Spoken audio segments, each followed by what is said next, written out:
Metro दिनांक TV news. आइए देखते हैं आज की खास खबर।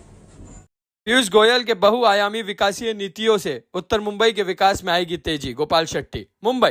जैसे कि पूरे देश भर में आज चुनाव की सरगर्मी है और सभी पार्टी अपने चुनाव प्रचार में जोर शोर से लगी हुई है। इस लोकसभा चुनाव में पार्टियां सरकार बनाने के लिए कई तरह के समीकरण बिठाने की कवायद में लग गई है। इसी प्रकार से कई नए फॉर्मूले भी अपनाए गए हैं। अब बात मुंबई की करें तो मुंबई की 6 लोकसभा सीटों से भी सभी पार्टियों ने अपने उम्मीदवार खड़े किए हैं, चुनाव प्रचार भी कर रहे हैं और तरह तरह के लुभावने वादे करते हुए वोट देने के लिए अपील कर रहे हैं। मगर उत्तर मुंबई लोकसभा क्षेत्र से पूर्व सांसद गोपाल शेट्टी ने पूरे लोकसभा क्षेत्र में हर तरह का विकास का काम किया है, जिसका फायदा वर्तमान समय के भाजपा उम्मीदवार पीयूष गोयल को मिलेगा। वहीं इसी सीट से इंडिया अलायंस के उम्मीदवार भूषण पाटिल भी खड़े हैं और भूषण पाटिल ने स्थानीय उम्मीदवार की बात करते हुए पीयूष गोयल पर निशाना साधा और उन्हें बाहरी कहकर वोट न देने की बात कही है। आइए देखते हैं मेट्रो दिनांक टीवी न्यूज से बात करते हुए उत्तर मुंबई जिला के लोकप्रिय सांसद गोपाल शेट्टी ने क्या कुछ कहा।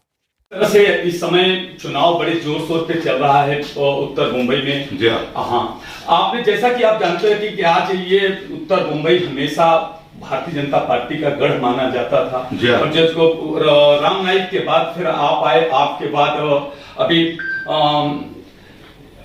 अपने केंद्र से जो थोपे गए प्रकार से बोलते हैं, जैसा कि अभी कांग्रेस पार्टी के नेता असलम शेख कहते हैं कि बाहरी और स्थानीय की लड़ाई और भूषण पाटिल को भेजा गया, ये लड़ाई बहुत टक्कर का हो गया। इस पर आप क्या कुछ कहना चाहते हैं साहब?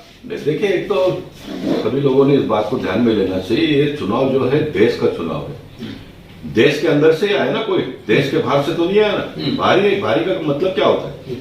देश के है और स्वाभाविक है लोकसभा में स्थानीय उम्मीदवार और इस जैसे पीयूष गोयल जी आए हैं तो उसका नफा भी है, फायदा भी तो है ना। पीयूष गोयल जैसे एक अनुभवी जो वर्तमान में मंत्री है, जो मोदी जी के कैबिनेट में बहुत ही नजदीक के मंत्री है, इतना लंबा उनका राजनीतिक कैरियर है, सभी विषयों का उनको अनुभव है। तो एक देखे, कोई सबसे पहले एक जनप्रतिनिधि बनाने का कोशिश करता है, फिर उसकी इच्छा होती है मतदाताओं की मंत्री बने, है ना। मंत्री क्यों बने? तो मंत्री बनता है तो उसको एक्स्ट्रा पावर मिलता है। तो हमारे यहाँ तो ऑलरेडी मंत्री जो वर्तमान में है ऐसे पीयूष गोयल जी आए। मैं एक बात की आपको गारंटी देता हूं कि पीयूष गोयल जी के आने के बाद में छोटा मोटा काम करने के लिए यहाँ पर बहुत सारे 24 नगर सेवक है पार्टी में, 6 विधायक है। अभी मैं सांसद हूं लेकिन माजी सांसद के रूप में मेरा इतना लंबा अनुभव है। ये सारे अनुभवों का लाभ तो लोगों को मिलेगा ही, लेकिन पीयूष गोयल जी मंत्री के रूप में हमको मिले हैं तो उसका भी लाभ जनता को होगा।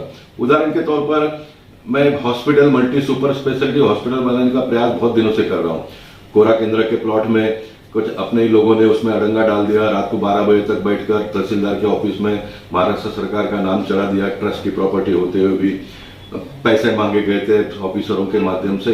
ये सारी बातें हैं, उसके बारे में बहुत खुलकर चुनाव के बाद में कहूंगा। लेकिन ईस्ट में जो एक हॉस्पिटल दमारी ट्रस्ट के माध्यम से हो रहा था 400 बेड का, 25% काम भी पूरा होते आया। लेकिन पीयूष गोयल जी आ गए। पीयूष गोयल जी के वो पहचान परिषद के थे। पीयूष गोयल जी ने उनके माध्यम से 5-6 जगह पर पूरे देश भर में हॉस्पिटलों का निर्माण किया है। तो उनके कहने से 400 बेड का हॉस्पिटल को 1000 बेड पे उन्होंने कन्वर्ट कर दिया। कितनी बड़ी बात। मगर साहब, इसके पहले भी तो आपने तो 2 जगह ईस्ट और वेस्ट में दोनों जगह आपने तो पहले शुरुआत की थी ना। मैं बता रहा हूँ ना, वेस्ट का तो डिले हो गया, रिजर्वेशन बदली करने में हमारी सरकार को 5 साल लग गए। रिजर्वेशन बदली होने के बाद में फिर महाराष्ट्र सरकार का नाम चढ़ा दिया कोरा केंद्र के प्लॉट पे, फिर उसको निकालने के लिए कोर्ट में जाकर 3 साल लग गया। अभी वो काम बढ़ेगा आगे। लेकिन ईस्ट का जो काम ऑलरेडी शुरू है 400 बेड का, उसमें 1000 बेड का करने का प्रपोजल पीयूष गोयल जी ने दिया और उसमें बहुत सारे डिपार्टमेंट को एडमिट किया।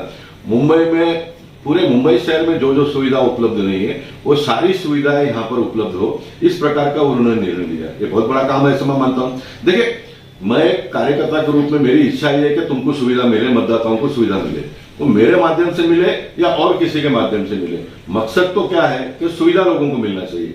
और पीयूष गोयल जी तो मेरे पार्टी के हैं, मगर सर, जब पीयूष गोयल जी इतने बड़े नेता थे और बहुत बड़े एक प्रकार से नरेंद्र मोदी साहब के करीबी माने जाते हैं, तो उनको तो कहीं भी इंडिया के किसी भी कोने से उनको चुनाव लड़ाया जा सकता था। तो ऐसा विपक्ष सुनो विपक्ष हमला कर रहा है कि उनके पास कोई उत्तर मुंबई में उम्मीदवार ही नहीं है। जैसा कि असलम शेख ने कहा कि अब स्थानीय और बाहरी की लड़ाई हो गई है, इनको अगर तो कहीं से भी लड़ाया जा सकता था ना सर, क्या यहीं पे क्यों? मैं आपके सवाल में आपका उत्तर है, कहीं से भी लड़ाया जा सकता था, तो कहीं से है तो उत्तर मुंबई हो गया ना, ये भी तो कहीं से ही है ना। उत्तर मुंबई में आपके उम्मीदवार ऐसे इतने विधायक थे, इतने थे, और कोई उसी के लिए आप ही को रिपीट किया जाता। चलिए ठीक है, आपने तो पहले ऐसा सुनने में आया कि आपने विनोद तावड़े जी से कह दिया था कि नहीं मैं चुनाव नहीं लड़ूंगा, कहां तक सही है ये बात? आपने कहा था क्या? नहीं, मैं चुनाव नहीं लड़ूंगा ऐसा नहीं कहा था विनोद तावड़े जी को। विनोद तावड़े जी ने जब पेपर में आने लग गया उनका नाम, तो मैंने उनको 8 महीने पहले उनके घर पे जाकर बताया कि आपको अगर चुनाव लड़ना है तो आप आइए, कामकाज शुरू करिए, बाद में चुनाव के समय पे झंझट नहीं होना चाहिए। आप लड़ो, हमको कोई प्रॉब्लम नहीं,